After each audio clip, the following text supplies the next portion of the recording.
സഹനം എന്ന കഥയുടെ തുടർഭാഗം. അങ്ങനെ സോഫി പ്രസവിച്ചു. നഗരത്തിലെ ഏറ്റവും നല്ല ഹോസ്പിറ്റലിൽ വെച്ചാണ് സോഫി ഒരു ആൺകുഞ്ഞിന് ജന്മം കൊടുത്തത്. അതിനുശേഷമാണ് യഥാർത്ഥ കഥ തുടങ്ങുന്നത്. സോഫി കുട്ടിക്ക് പാൽ കൊടുക്കില്ല, കൂടെ കിടത്തില്ല. പാൽ കൊടുത്താൽ സൗന്ദര്യം നഷ്ടമാകുമത്രേ. കൂടെ കിടക്കാത്തത് ഉറക്കം ശരിയാവില്ലത്രേ. ഡോക്ടർ ഞാനും ആര് പറഞ്ഞാലും അവൾ പാൽ കൊടുക്കില്ല. അവളുടെ സൗന്ദര്യം പോകും. വിശന്ന് കരയുന്ന കുഞ്ഞിൻ്റെ അവസ്ഥ കണ്ട് അമ്മച്ചിയും അപ്പച്ചനും പൊട്ടിക്കരഞ്ഞു. ഞാൻ എന്ത് ചെയ്യണമെന്നറിയാതെ വിഷമിച്ചു. കൊച്ചിനെ കൂടെ കിടത്തില്ല, അവൾക്ക് ഉറക്കം ശരിയാകില്ല, അങ്ങനെ ഒരുപാട് കാരണങ്ങളാണ്. അവസാനം അമ്മച്ചിയുടെ ചൂടേറ്റാണ് കുഞ്ഞുറങ്ങുന്നത്.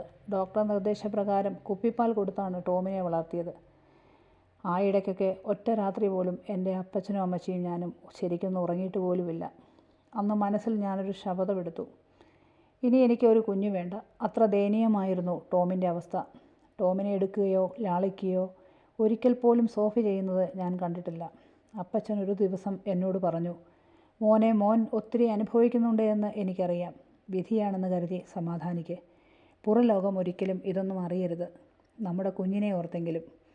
നമ്മുടെ കുടുംബത്തിൻ്റെ അന്തസ്സ് കളയരുത്. ഇതിനിടയിൽ നേരത്തെ ഞാൻ എഴുതിയ ഒരു +2 അധ്യാപകർക്കുള്ള ടെസ്റ്റിൻ്റെ ഇൻ്റർവ്യൂവിൽ ഞാൻ പാസ്സായി.